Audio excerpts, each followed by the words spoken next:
Hi guys, my name is Blake. Welcome to my channel. Today I wanted to talk about some of the 2021 releases that I read. I don't normally read a bunch of new releases, but this year I managed to read 10. So I thought maybe I could do a ranking video discussing each of them, give some of my general thoughts. I have all fantasy on this list. That is predominantly what I read. I have 5 adult fantasy, 4 YA fantasy, and a middle grade fantasy. I thought that maybe I could give a brief summary and my rating and talk about some general thoughts, maybe to help someone decide if they want to pick one of these up, or if you've already read them, maybe you can find some of these things relatable. I thought that I would start with number 10 being the one that I liked the least, and work my way to the ones that I liked the most. In spot number 10, I have Bleeding Hearts by Emma Hamm. And this is an adult paranormal romance. I don't normally read paranormal romance, but I was in the mood for something quick around Halloween. And I have a bunch of Emma Hamm books, but I've never read any of them. And this was her newest release about a woman who is a witch in Victorian era England. And she is forced to work for this Catholic church that has persecuted her family and her people. But one day they tell her that they will let her go if she will prove that this duke is a vampire and kill him. And that is kind of how the story starts. And we have that gothic kind of romance going on there. I gave this one 2.5 stars. I think it started out really well. I liked the atmosphere of the story because we are in this crumbling old castle and she's like sneaking around at night and there is this massive dining hall and there's this creepy library. So I liked the atmosphere of the story. And I liked that initial setup.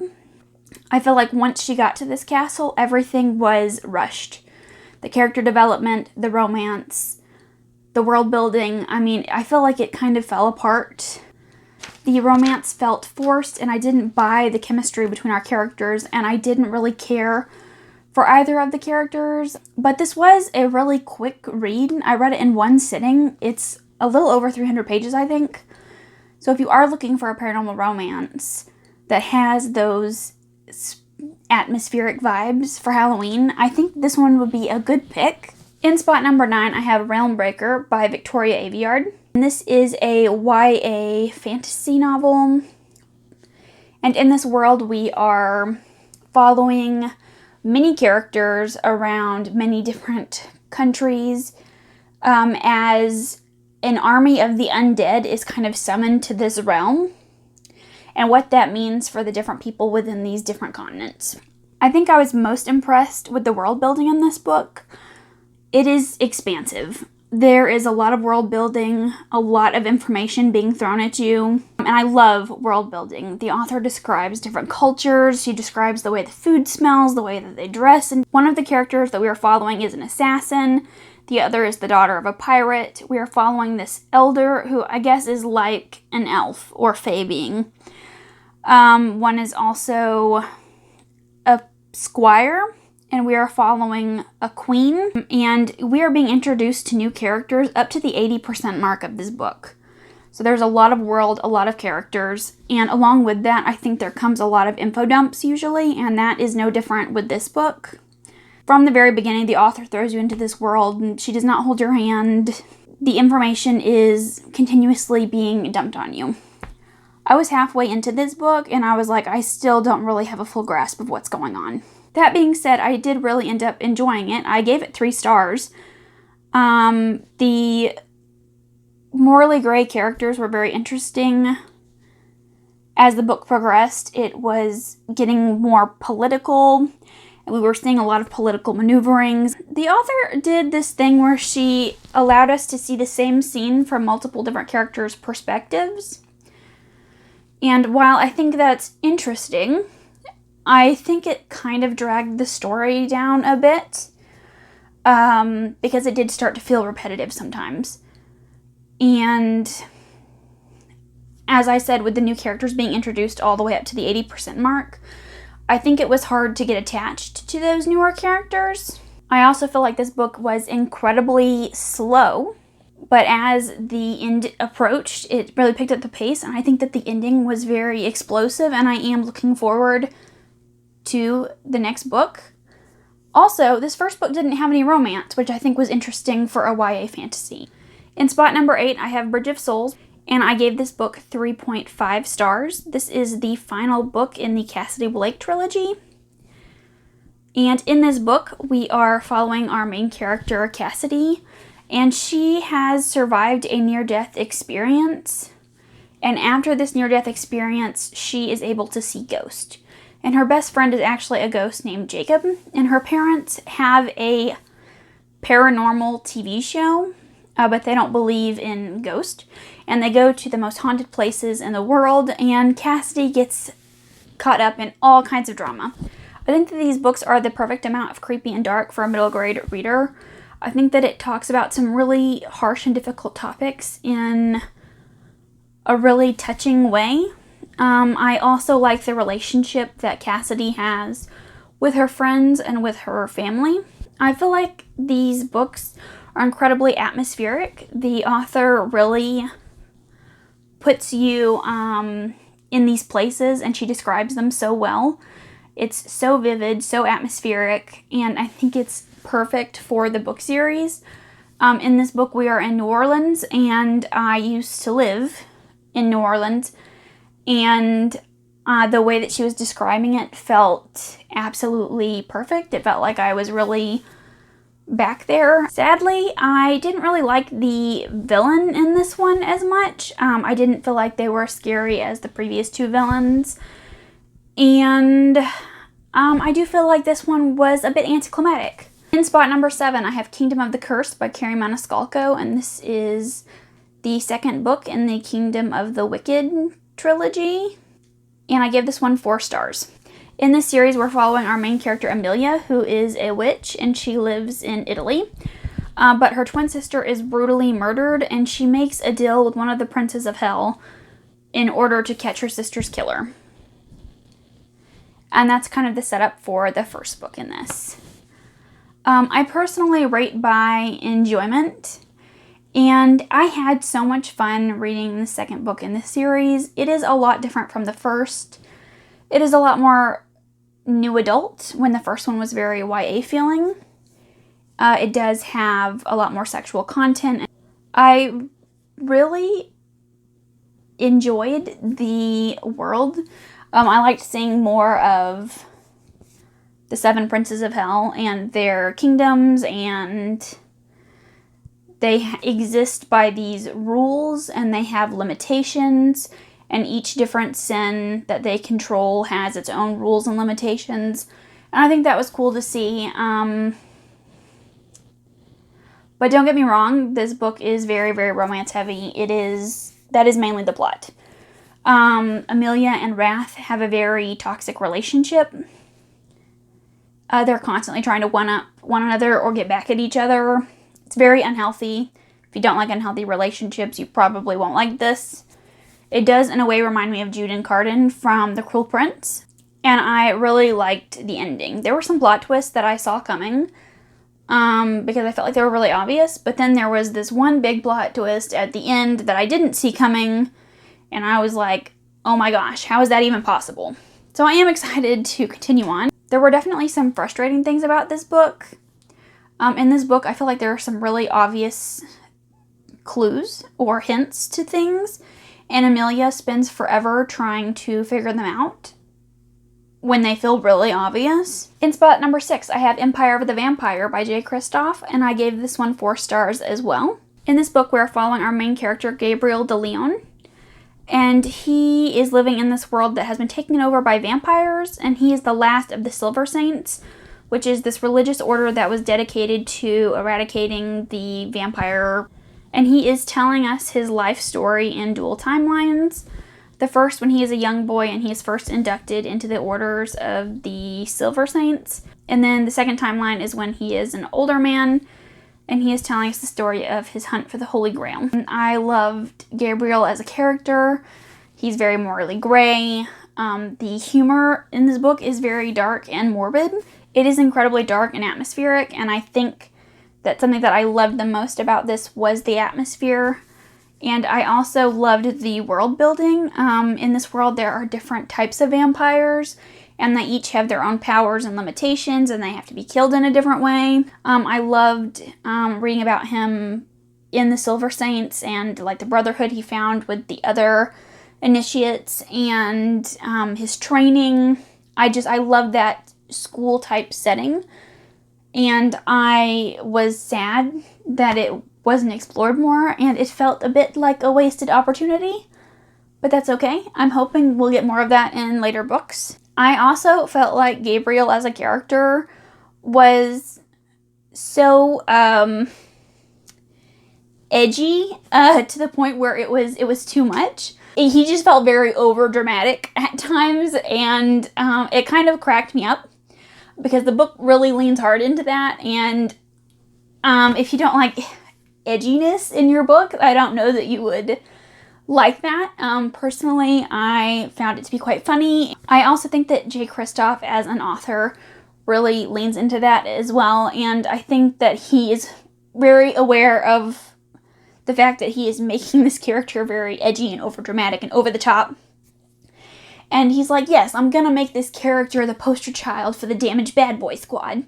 Because that is what he feels like. And I was totally okay with that. Sadly, I didn't like the side characters very much. I don't think that they got the development that I wanted.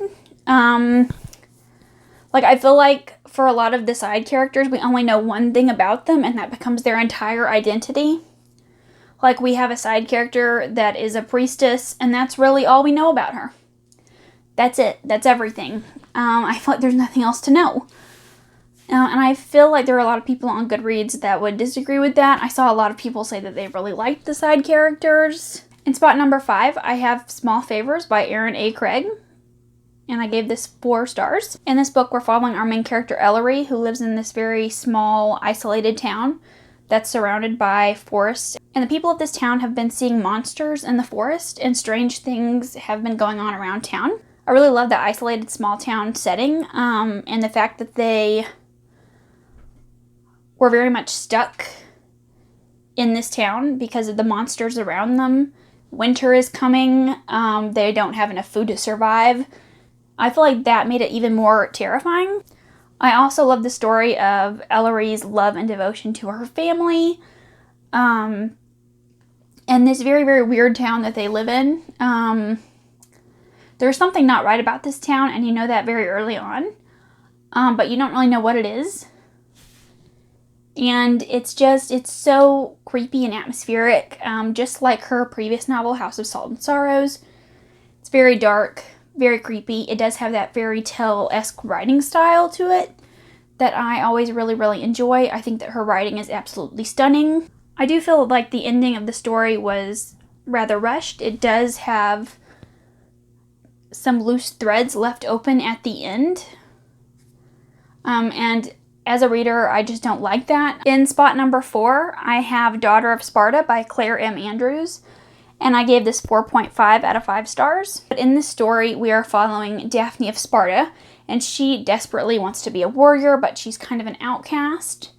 But then one day, Artemis appears to her, and she sends her on a quest to find an item that has been stolen from Olympus. And she has to pair up with Artemis's brother, Apollo. I thought that this book was incredibly entertaining and action-packed. I read it in one sitting. If you were not in the middle of an action scene, you were about to be in one, or you just got out of one. This book was go, go, go from start to finish. And that being said, it's not very character-driven. It is very much about the plot. We don't really spend a lot of time with the characters monologuing or talking about themselves or getting to know them. So I do feel like the character development suffers a bit. In the beginning of this book, it does use heavy YA tropes to get the story going.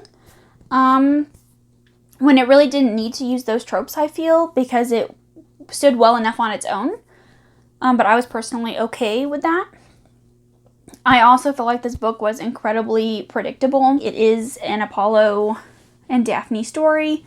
I figured there would be some romance there, and there is, but it very much takes a backseat to the action, so it's not something to worry about too much. Spot number 3 I have for The Wolf by Hannah Whitten, and I gave this 5 stars. This is a Beauty and the Beast retelling, and in this kingdom there are always twins born. The first twin is for the throne, and the second twin is for the wolf.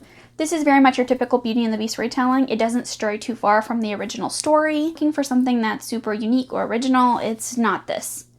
I knew this was a Beauty and the Beast retelling going in, and that's exactly what I wanted, and that's exactly what I got, and I think it was a really, really great Beauty and the Beast retelling.